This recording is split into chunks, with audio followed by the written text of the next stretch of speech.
What is going on, everybody? We are back for another 5 questions with ABJ here at Pilgrim Brewing Company once again.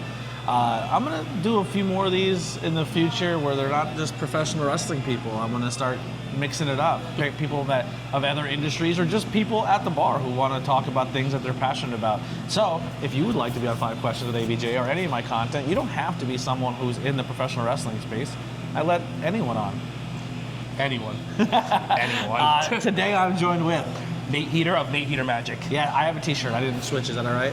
What's up? I have your shirt, but he had my shirt, but we forgot. We didn't plan it out. I'm actually wearing a WitchCraftsByLilly shirt, so I support local business. WitchCrafts? WitchCrafts, yeah. WitchCraftsByLilly, I heard is a spoof business. I don't know. Yeah. But yeah, so what is it that you do? So obviously I do magic. I've been doing that for about 11 years now, you know, entertaining shows, just private events, parties, weddings, everything like that. So just all sleight of hand stuff, mentalism. So you obviously this won't air before Friday because I don't have the time to get this done in time with working and everything. But you will be having your own magic show here at Pilgrim. Yep. Probably more to come, hopefully. Yeah, so if you want to go see more of Nate's work, follow him on social media. We'll plug that at the end, and the links will be below so you can do that as well. But let's get right into it. What is your current goal in life? Honestly, the current goal is to make magic a career. At this point, I want to stop my 9 to 5, and I want to just be able to do magic full-time, make a living off of that where I'm comfortable enough, and that I can just go around entertaining people all the time, and that's my life. Do you ever see the dude who does magic like on Omegle and he records himself doing it? Like, yeah, I've seen a couple people do that, yeah. Like you can even do magic from the comfort of your own home. You know what I mean? And I think, honestly, and I hate saying like the C word, COVID and everything like that, but I think that's also took a big step with magic as well, too, with like all the online stuff, like with Omegle. I don't think a lot of people would have even thought about online magic without there being a whole like quarantine that people couldn't leave, and magicians were still doing shows for like parties on Zoom. Yeah. Yeah, it's definitely something to think about, man. That's what I'm saying. Like, you don't have to ever leave your house and still find a following or find your people or find your tribe. Absolutely. But what are you currently doing to achieve your goals? Just like what you talked about, just shows. I'm just trying to like get my name out there to just keep doing shows everywhere in the area, outside the area, doing private gigs, and I'm just trying to just keep grinding on just show, gig, whatever, just to get my name out there enough that enough people know me to the point where they tell 5 people, then they tell 5 people, and then eventually it becomes that goal that I want where I'm just doing it as a career. Yeah, and I mean, not even just on the show aspect, like you're here at the bar, you're here, you go to wrestling shows, and you're just like, yeah, I'm gonna try to bust out like 5 or 6 tricks today just to get people buzzed and get people talking. And social media videos, of course, I gotta throw that out there too. And it works every single, actually one of my biggest reels is you're doing just the quick card change. It's, that one. Yeah, and I'm like, he's the devil. It's one of my top reels on YouTube. The amount of times I've been called a devil worshiper for doing magic is unreal. I love it. So the fact that I forgot you even said that in there. Yeah. The fact that you even said that in the video, I totally forgot you said that. But no, just the amount of time, just so like hardcore religious people have said that to me. Yeah. But then I literally have a friend who's a pastor. He's called the Magi, Magi. And then I met a nun who does magic. Oh yeah? And yet I'm still called a devil worshiper. Yeah, that's not. Go figure. What are some setbacks or distractions you occur? Time. Honestly, the 9 to 5 grind is just, you gotta make money somehow. So that's 8 hours of my day gone, plus with sleeping and everything. I feel as though I have too little time. And I know you're supposed to try to make time for what you love and what you do, but I feel as though, that's my second thing I want to say, there are times, and I hate saying this, but I feel as though I lack motivation, that sometimes I need someone to light a fire under my, are we allowed to curse? Yeah. We're gonna light a fire under my ass or kick me in the ass a little bit to get me moving. Yeah. So those are the 2 biggest things, time and just some motivation. What I feel as though when I'm motivated though, I can do a whole lot of stuff with like my magic, but then I get those setbacks where it's like I'm not being booked, I'm not getting hired for stuff. And then it's like, why am I even doing this anymore? Yeah. Why didn't I just learn how to do music? Because you know this area, music is like the biggest thing for this area. Yeah. But then I remind about podcasters. Yeah. But then I remember, everyone does music. There are times it doesn't. Yeah. Stand out, be different. Yeah, exactly. Just not a setback or anything like that, but like, do you like when someone is hypercritical on watching you do your trick to try to catch you or try to figure it out? Because I feel as though it's a challenge for both of us, and if they catch me, cool, I'm okay with you catching me. That lets me know I gotta work harder, I gotta work better at it. And 9 times out of 10, people aren't gonna call me out on it right away. They'll pull me to the side and they'll be like, hey man, I kind of saw how you did that. And I say, were you entertained? Yeah, that's all I care about. Yeah. But I don't care if you catch me. All I care about is that you liked what you saw, you enjoy it. And even if you do catch me, there's tricks that you do that I'm like, oh, okay, he's doing that one, and I'm actively trying to watch you do it, and I still can't figure it out. So I actually had a psychology professor in college talk about how magicians fool people, and he didn't know I was a magician. And he said, oh, and like I'm gonna reveal, not like a little bit of magic, but like when it comes to it, they're like, oh, look at the pretty thing here while I do the dirty work over here. And I was like, that's not always the case. And he goes, prove it. I showed him like a trick, and he goes, oh, when did you get me to look away? I'm like, no, I did all the dirty work in front of you. I just had enough of your attention in one single spot that like right under your nose, you didn't even see it. Yeah. So I had a whole conversation with him about that. So the fact that someone was even like, here's how magicians fool you, and yet I can still be like, I can fool you with it. Yeah. Like that's the cool stuff. Who or what motivates or inspires you? All my magician friends are like the first people I gotta throw out, because they're the ones that were constantly like, oh, you gotta learn this, you gotta learn this. And I feel as though they saw from how young of an age I was. I started like when I was 17, and these guys, they flat out told me that I was better than a lot of them, like now, at that young of an age, that I feel as though they thought like, they know like, all right, there's a chance that this guy can go places. I'm gonna pass on what little bit of knowledge I have to get him there. Mm-hmm. And then just all the biggest thing is just Pilgaroo. And I love to say, like, I have all my friends, like, shout out to anyone who's watching this that knew me before Pilgaroo. You were like the OGs, the ones that were there from the beginning. But Pilgar, man, when I started coming here, I didn't think I would get the following I got.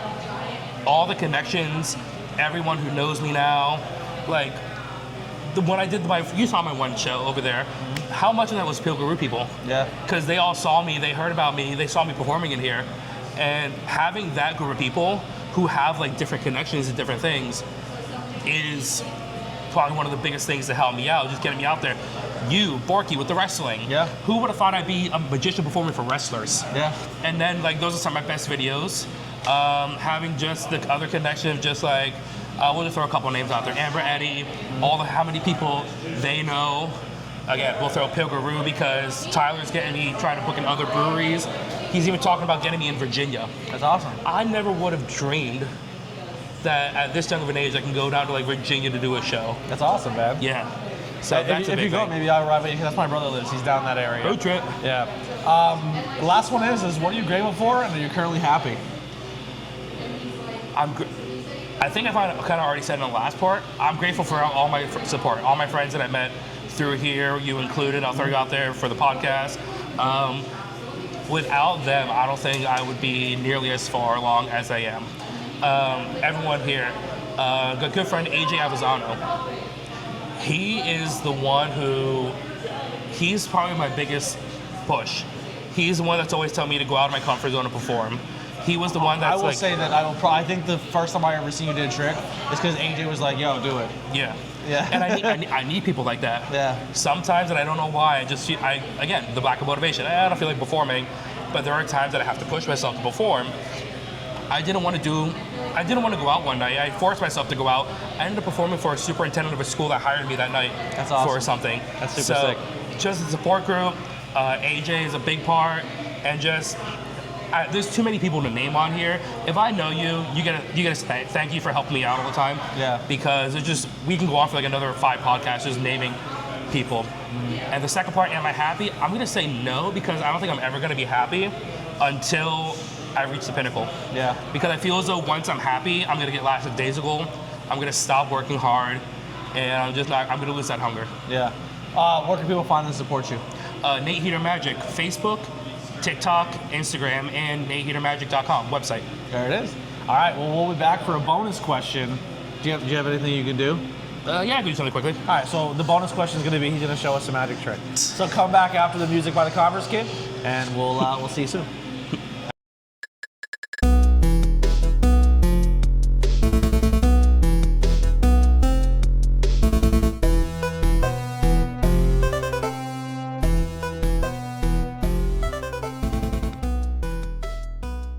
We're back for not, I mean, maybe I'll still ask a bonus question while you're doing it. We'll see how it plays, but we're gonna do a magic trick. Nate's gonna blow our minds via the here.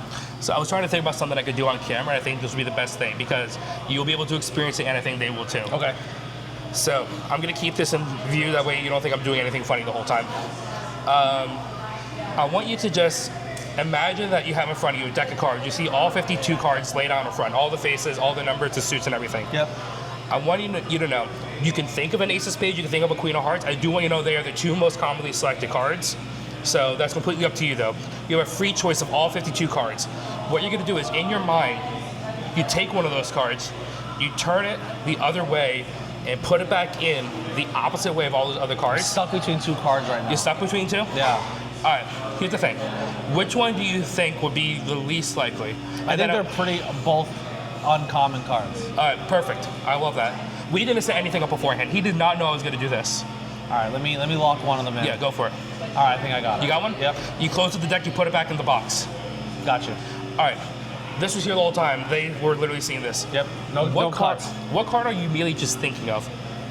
So should I say the first one I was thinking of, or the one I picked? Yeah, what's the first one that you first thought of? I was going 4 of diamonds. 4 of diamonds. Yeah. Interesting. All right. What's the one that you ended up landing on? 7 of clubs. 7 of clubs. Yeah. That's interesting. Watch this. This fucking guy. Look at that. That's a 6 of clubs. Yeah. That would have been cool. But like I said, I told you to think about turning it around because One card once we go through. Oh, wait, is that the 4 diamonds in the front, or is that a heart? No, I think it's a heart. That's the 4 diamonds. That's the 4 diamonds right there? It's the first card, yeah. Oh, perfect. I didn't plan that, but look, there is only one card turning the other way. I don't want to touch it. What was your card again? The 7 of clubs. Go for it.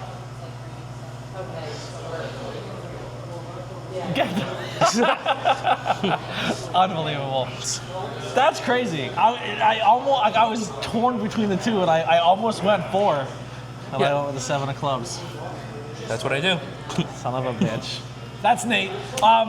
What is how many, like, here's a bonus question, is you go through a lot of tricks, you're always trying different things out. Is magic kind of like let's just say beer or wrestling or something, where you have like a baseline and then you can tweak a trick 100 different ways, or is it kind of... there's 100 different ways to skin a cat, like, you know that expression. Yeah. Or many different ways to skin a cat, I forget what it is, but there are so many different ways that you can do the same trick that to someone like you, it's gonna be like the same trick. Yeah. To magicians, there's like this person's method, but then there's also this person's method and this person's method. The biggest thing is finding out not only what works for you, that like you can actually do, but what fits your style. Yeah. So that's the biggest thing too, is that there's so many different routes to get to the same trick. Awesome, awesome. Well, we're gonna do some more 5 questions with Nate, so we're gonna be doing we did the traditional one. Thank you guys for tuning in. Make sure you hit like and subscribe. Check out the other 5 questions. We have a lot of great ones on there. Doing a lot more here at Pilgrim. Maybe some open mic people will do some. But we're gonna be doing some wrestling with Nate, some horror, and some pop culture. So stick around and come back next Friday for the next 5 questions with ABJ. 5.